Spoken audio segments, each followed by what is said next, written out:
everybody, and welcome back to the I Don't Know Running podcast, where we share our experiences that make running fun and sometimes not so fun. I'm Lewis, and I'm a self-admitted lazy ultra runner who is nervous, excited, and also had an eye-opening moment this week. Eye-opening moment? I'm Mitch, and I am just really curious what your eye-opening moment was. Is it eye-opening moment when you realize something? Is it eye-opening moment? Is that what they say? Maybe. Something like that. I had an aha. Call it that. An aha moment this week. All this is wrapped around running. This is a running podcast, right? Yeah. No, it was the aha I had was I was going into work, I don't know, someday this week. And man, I just felt good. I just had a good attitude about going into work. And don't get me wrong, I mean, I love my work. It's not that I don't like the work. It's just I realized I'm exercising again, and my whole attitude, mindset, everything was positive again. And we've talked about this with regards to mental health, things like that. Yeah, because even then, like when I give you a hard time about not running, you're a little crabby about it. Like, I just don't feel like it. I'm like, oh, all right. Well, I mean, so yeah, it's funny how so I actually went back last year and I looked at last year's The Mummy and all of that. And I went, oh yeah, I went down at The Mummy. Oh no, I didn't go down. I twisted my ankle pretty bad at like mile 10. Actually, that was part of an episode with PT Sports Pro again when Dave and Terrence were here. And we talked about the ankle a little bit. And I went, oh yeah, that sidelined me a little bit as well. Well, the ankle's obviously, that's not even an issue anymore. But it just made me realize some of the things that caused me to maybe take a break, pause, push pause. But I think what happens is it's easy to push pause for a little bit, think we're getting healthy. Other things start to make their way in. For me, it was a lot of golf stuff, which is kind of work, kind of not type stuff I had going on. And working on just a lot of other stuff work-wise that I'm kind of working on, and just took over running, just took it all over. I had zero time to do it. The podcast felt like it was becoming a little bit of a chore for me. I had just kind of a sour attitude around a lot of things running. I mean, I still love it. Like I say, I could watch these videos and just get geeked. Like, I want to go do that. Talk to people about, oh yeah, we're thinking about going out to Javelina. Oh man, you got to go. It is a blast. Let me know if you're going. I want to get on board. Like, all of that stuff was really, really good, right? But I wasn't running. Fast forward to this year. Well, I guess you could say even last year with going out with Brian, but then this year's Western States, just that whole workup, following it, tracking it, it just got me excited again. And actually, for those that have listened to the podcast for a long time, would know, like, I have talked about that. That is one of the things that really motivates me, is watching videos about running. So here we are. And I've been running, like I mentioned on the last podcast, I really want to go back to Western. Like, I want to go back. I want to run that race again. And we left it at that. We didn't really discuss much. Yeah, we kind of teased a little bit, but yeah. So, and I think there's a lot of people that listen to the podcast that follow you on Strava and making comments because you've been running lately. Yeah, running pretty very consistent, and it all came to a head this week and it was put up or shut up time essentially. And it's funny how the factors that go into making a decision for me this week, it was Southwest had some amazing deals on plane tickets. And I think you tend to overthink things a little bit. I definitely process. I think there's proof, and we're going to get into that. Maybe. What did you do? So the long and short of it is, I signed up for California Fall Classic 100K in October, and I'm going to go. You're going. I'm going too. If I can't run, I'm going to watch. Yeah. It is official. I have signed up. I have booked plane tickets, which, man, I'm telling you what, 200 and whatever. Oh, I forgot to call today. Mm-hmm. I got a deal on mine. Maybe that's how you didn't get it. $210 round trip to Sacramento. That is so cheap. You almost that's like free. Think about how far can you drive $100 one way? You can't. That's not very far. Yeah. Well, we still have to figure out a car and a place to stay at. But yeah. Well, you already looked at cars. You said they don't look too bad. Cars didn't look that bad. We can sleep in a car if it comes to work. No, I think we'll definitely get something. But anyway, yeah, all that happened. It was put up or shut up yesterday because Southwest, their half off deal or whatever they had going expired yesterday. So it was like, all right, let's do this. You booked your ticket before I did. You got 210. I got 210. When I pulled up my computer, it's $210. I went, oh, I have a Southwest account. Let me log in. I logged in, and in the 1 minute, 30 seconds, 1 minute that it took me to log in. It cost you $100. Cost me $80 essentially, because that plane ticket went from 110 to 190. So I was like, oh, it must be because I'm not a new Southwest customer. So I logged out. Nope. It went up 70 or 80 bucks. It does do that. It'll say on there sometimes, one left at this price. But it wasn't. It didn't say that. It didn't say that. I think it did on mine, and I took it. It didn't on mine, and I was on after you, so I don't think so. So I was bummed about that, but still 200 and I don't know, whatever. The only thing though is that Southwest is a little a la carte, so you might have to we'll have to see about what we have to pay for bags. But well, you carry on is fine. You get one carry on. But you don't get it checked. But none of them are checked anymore. You pay $50 for a check bag, and all of them now. The only thing is I got status with Delta, so I never pay for checked. Check. I actually considered signing up for the Southwest credit card because my ticket would have been like $20. You would got a credit or whatever.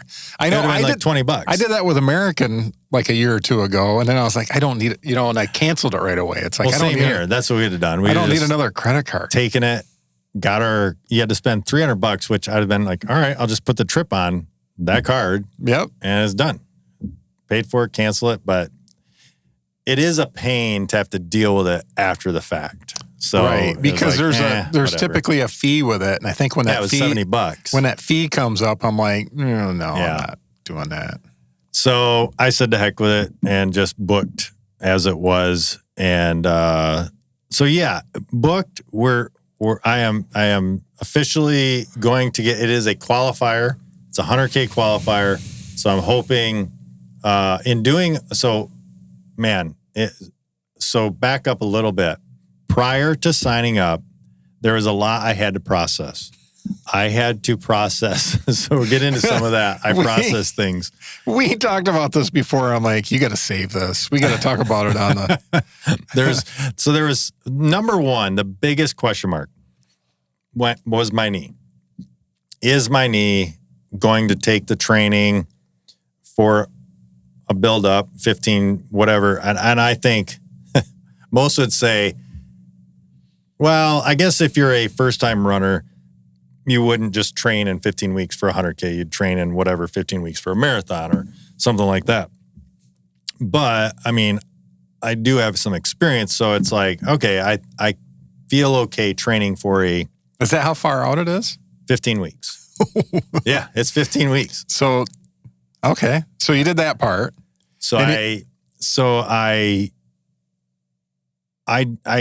number one, when we talked to Terrence from PT Sports Pro last year about my knee, he said a few different things about that. And I said, okay, well, that gives me hope. Because he said you don't necessarily have to have surgery. You can do some PT, strengthening things around that. I said, all right, great. Well, I at this point in the game, that's what I'm going to have to do. Right.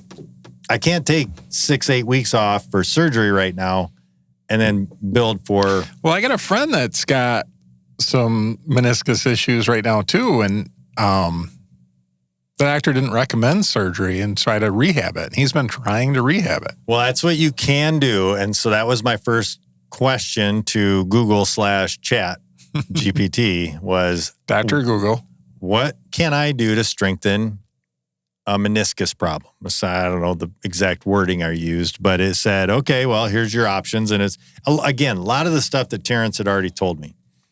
And so I said, all right, well, if I'm going to do it, I'm going to have to buckle down and do these things. And so the process of making the decision started about 4 weeks ago with questions like that.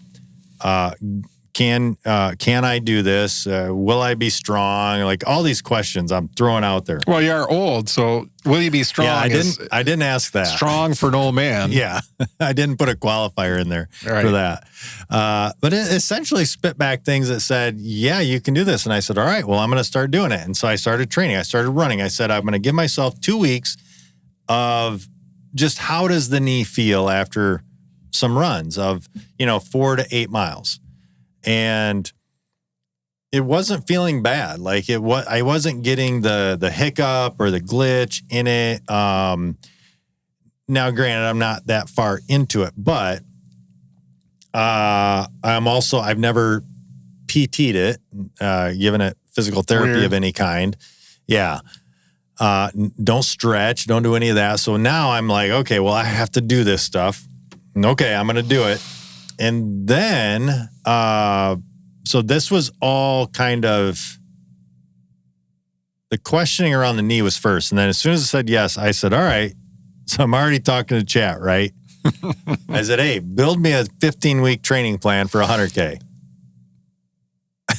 And it said, okay, spit it out.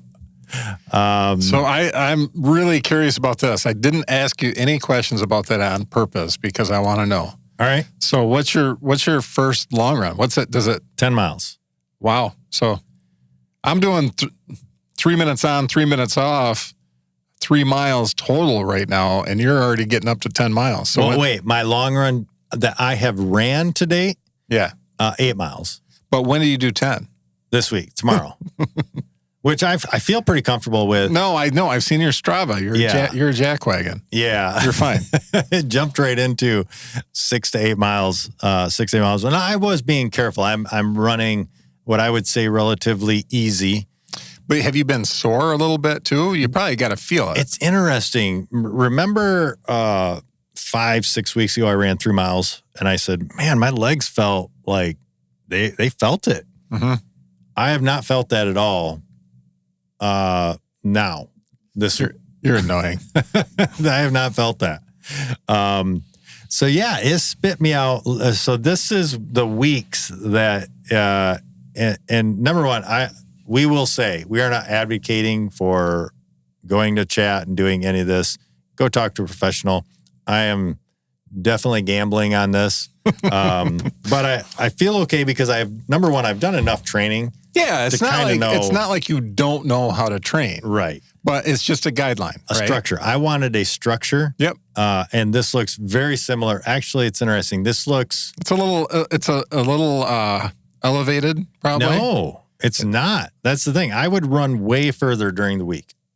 So it's my max run during the week, a Tuesday, Wednesday, Thursday is 8 miles. Huh. And that's once. The rest are 7, 6, 5s. Okay. Doable. Well, wait. That's one. The other one is a little more. It's 8s and 9s. So is there speed work in there? Is there like an interval? Or I asked it about that. I said, when do I do zone 3, zone 4, that kind of a thing? Because I even asked it that. I was like, zone training and all that. So here's what it said. Essentially, it gave me base building for the first 2 weeks.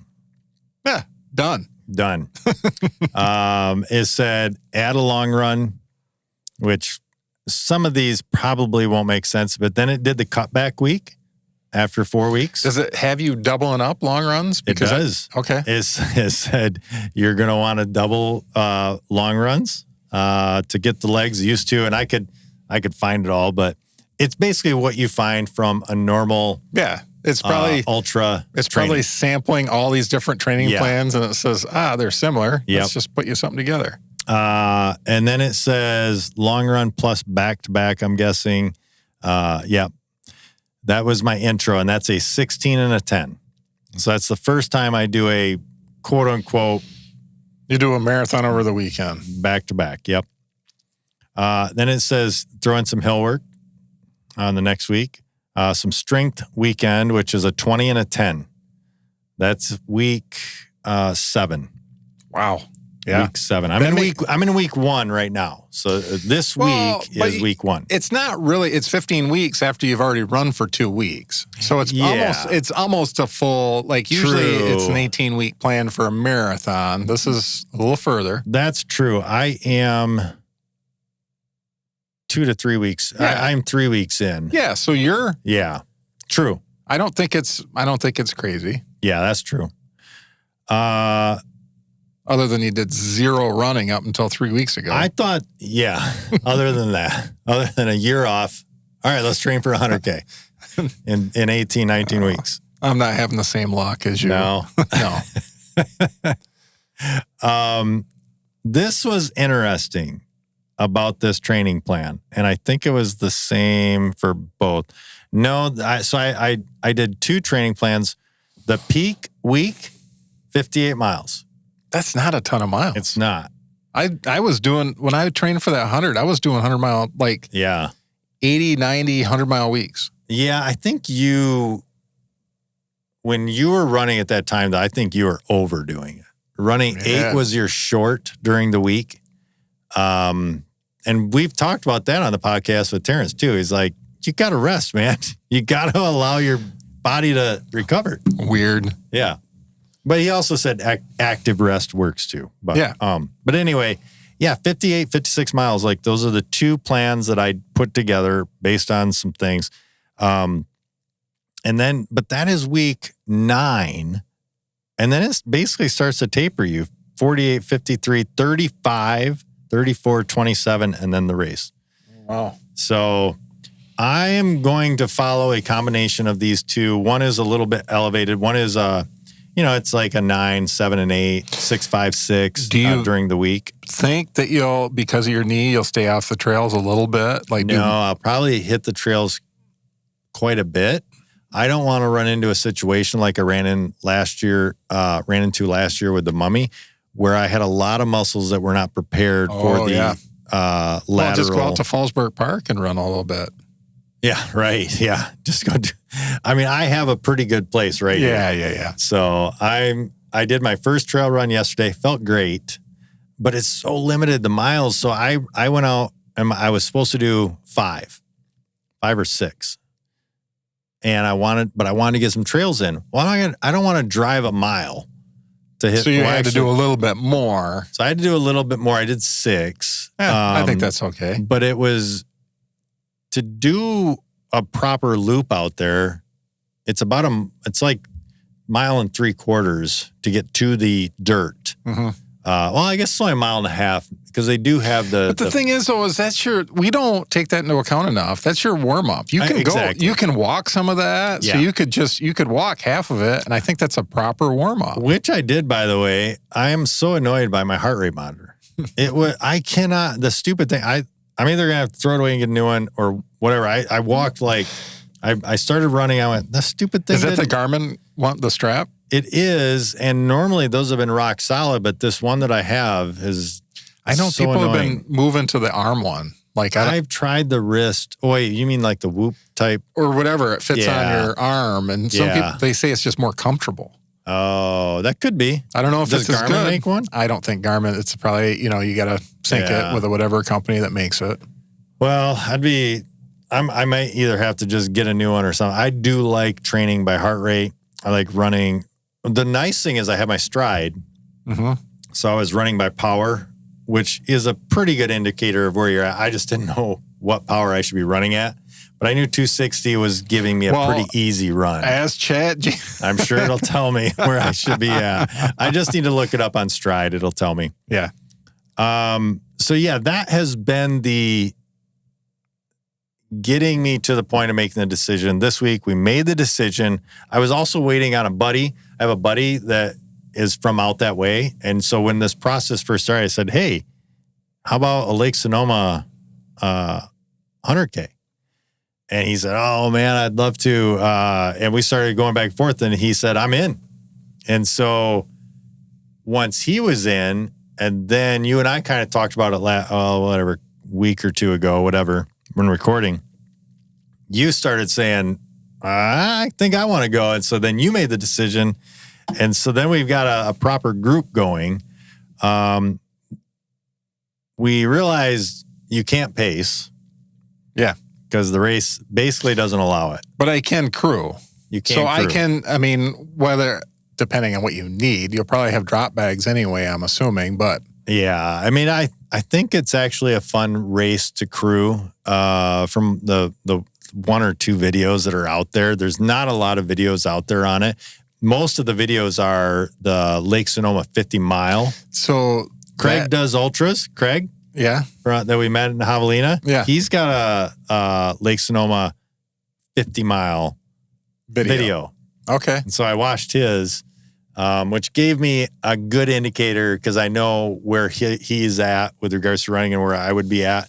And I feel pretty good based on his finish time for the 50, which is basically the same race. So not saying that we'll do this for sure, but I'm hoping we have cameras for that. Yeah, I'm hoping we can do a lot of... So we can get some footage of that. Yes. And put together a decent video of that course, aid stations, things like that. You're going to have time. So you're going to be able to get a lot of good footage of aid stations, things like that. And you can carry one to run. Yeah. So. Yep. And depending how I feel, I would start with it and then go, all right, Mitch, I'm done. Because I'll probably get grouchy and grumpy and say, I'm done with this. Maybe. That's what I've seen that happen. Yeah, that's my MO. I want to do this. No, I don't want anything to do with this.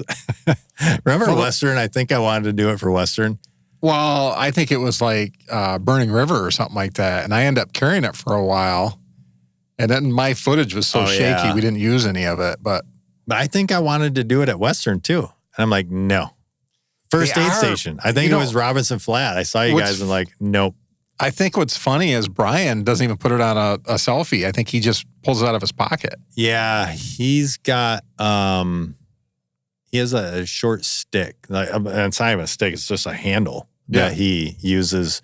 Or just I remember the one, he had the little square one, and that's all he would just put in his pocket and just pull it out. And he did a lot of video with that. I'll have to play around with it to see how you... So all of this has led us, basically started because I want to run Western bad. The smart thing to do, because I'm training for the 100K, would be to jump right into 100 Tunnel Hill. We talked about that right after because I'd be trained. The problem is my knee. I just don't know where it's going to be. And Tunnel Hill fills up. Yeah, and you checked before. Yeah, so the thing about that, it's almost like you'd have to make that plan right now. And then with a $320 entry fee just for that. Yeah, I just can't. I must, because there's a waiting list on that, must be a lot of people do that. Because people always make it off the wait list to get in. Yeah, and I just cannot commit with too early into the training and not having run 100K yet. I got to get through that to make a commitment to another race. But I want to So one of a couple of things is going to happen. I'm going to train and everything's good. I'm going to run the 100K. It's going to be a bear. We haven't even really talked about the race yet. And I'm going to come out of that going, all right, I'm ready to sign up for 100 or another qualifier, essentially. I want to get another qualifier right away because my hope is that I don't get in 26. My hope would be to get in for 27, really, giving me plenty of time to train, get healthy, all of that. If I have a knee injury that needs repair, like surgical repair, I want time for that and then come out of that training strong and be prepared. Because I would like to go back and do well. I don't want to just get through it. I want to be healthy going into it, that kind of a thing. So that means no Tunnel Hill.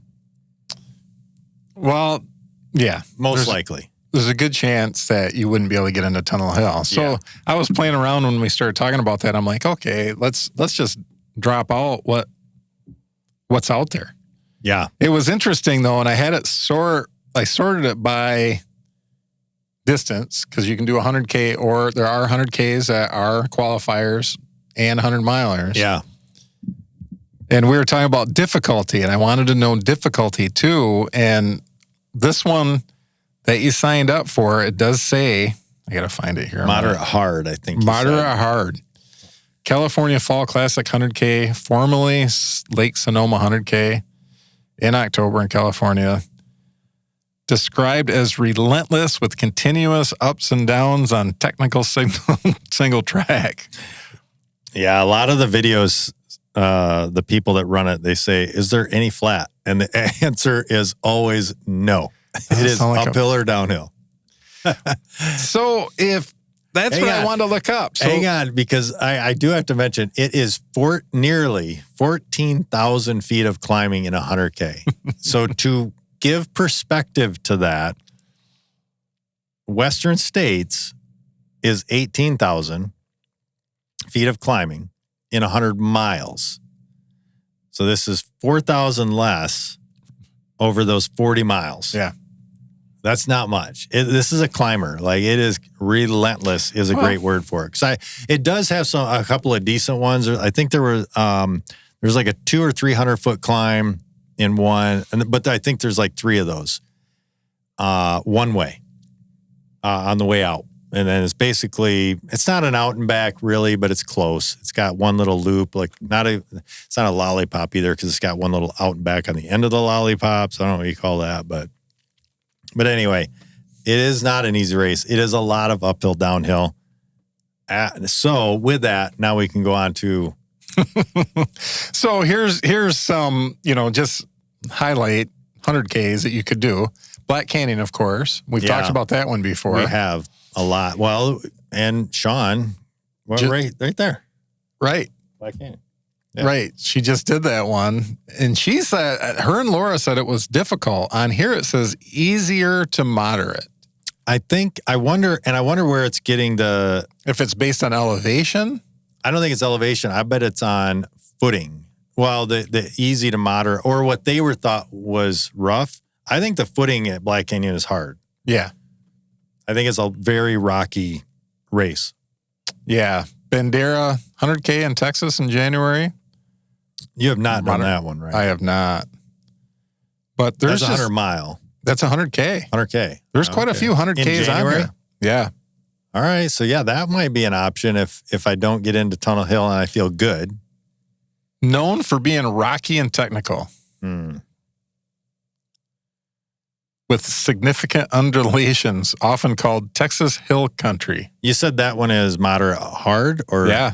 Huh, okay. But you said there's what's the one you did? I did Brazos Bend. Brazos Bend, and that is a 100 mile or 100K? That's 100 mile. It's 100 mile one, yeah. And that is, and it was hot. Yeah. What's in February, March? Well, let me find that Something like that in That's Texas. in December. December. Oh, yeah. I think that'd be too quick. But we talked about that, it's pretty too. flat. We talked about, here's the thing. I don't know that I'm ready for 100 miles. And we talked about this a little bit. And I said, look, There is a big difference between 100K and 100 mile. And I don't just mean the distance of 40 miles, roughly 38. It's the time. And I said, if you can run 100 miles in, let's say, 15 to 16 hours, that is a huge difference to 26. That's 10 hours. That's 10 hours difference. Yeah, because another one that's on there is Javelina 100. Which I would do that one again, except for, man, it's expensive. That one is pricey. $500 to get in. And to get out there. But it is a blast. That one I really enjoyed crewing. Yeah. Yeah, and I think they made some changes after we went even that make it a little better with the park, the whole park system and all that. Hard Rock 100 is in July. Nah. Extremely hard to get into. Hard Rock. Oh, that's going on right now. Yeah. That's going on right now. Yeah. Yeah. Difficulty, very hard. Yeah. Yeah. Yeah. No, somebody sent an email on that. Oh, yeah. And then Laura texted me before that somebody died in that. So somebody from Michigan. 60-year-old, you said, a 60-year-old female? Woman. Yeah. Yeah, I wonder what happened. We do not have the details around it, right? You don't have any details. I don't have any. Yeah. But if Tunnel Hill is taken off the board, we can look at this list. Yeah. I would definitely look at 100Ks just because, man. I'd be curious to see on one of these flatter hundreds, like how you did. Yeah. Yeah, it'd be fun to do Tunnel Hill. Maybe that would be a 2026 if I were not to get in, which odds are really good, I will not for 2026. That would be amazing if I did. But odds are really good I would not. So what I would do is I would run another 100K, 100 mile in 2025 for the 2026 for the 2027. But then I would follow that up with Tunnel Hill because that would give that short window of like you train and then you put in, but you don't know. That's the weird thing about Tunnel Hill. It falls in that gray area of... It falls into next year's. It does because you've already entered, but you've already entered. You've entered for Western, then Tunnel Hill, and then the drawing. Yep. So it's in a weird window, but it's a popular one that is, and we said this too, it's not easy. It's flat, it's fast, but there is no such thing as easy 100. There just isn't. There's not. It's 100 miles. So I did make a note about Mohican again. So you would consider that one again? Man, the race is so much fun. Now it is, talk about relentless. I think that one's 14,000, something like that. Here's one in December in Virginia. It's called Hellgate. Yeah. That's a qualifier? Yeah. December in Virginia. Again, that's too soon. I got to get through. I guess, I just don't know about 100 miles right now. A notorious tough race in challenging winter conditions, known for cold, dark, and often wet, icy trails. Sounds fun. Oh, that does not sound fun. Cold and icy for 100 miles? Yeah, 100K. Oh, 100K. Way, way easier. It's still 100K. Let's not forget that. But anyway, that's the plan. That is kind of what we talked about episode or two ago, just about what the plan potentially is. Tease it out a little bit. Yeah. Yeah, as long as, that's it, except for, and now all I'm going to do is work on you on this list and try to get you to sign up for another one. Yeah, I do want to. I can say that I will not sign up for another one until after the 100K. I have to get through that. I got to know what the knee's going to do. And this training cycle leading up to it will tell me a lot. Yep. The race will tell me a lot because that race is, as we mentioned, relentless with uphill, downhill, and that will test my knee. Yeah. 100%. I mean, that's what Terrence said, is that uphill, downhill is what's going to test that out. So anyway, there you have it. That's the plan, and super excited for it. I'm hopeful the knee is just going to build. I'm going to do a lot of PT type stuff around it. The stuff I probably should have been doing the last couple of years. I'm going to stretch. Amazing. You're not a runner. Yeah. We'll see. We'll see how it goes. We will give updates. We'll let everybody know how it's going. But we are super excited, stoked to be going out there and doing this race. Mitch crewing. It's going to be a lot of fun. Yeah. Go check out California Fall Classic 100K. There's still like 150 spots open. Come out and join us. It'll be a lot of fun. Party. With NA beer. With a lot of NA beer. Yeah. And check us out on Facebook. Check us out on YouTube. Check us out on your favorite podcast listening platform. Like, subscribe, share, do all of that. But that is going to wrap up this episode of the I Don't Know Running podcast. Be sure to tune in next time as we share more about what we just don't know. Until then, happy running.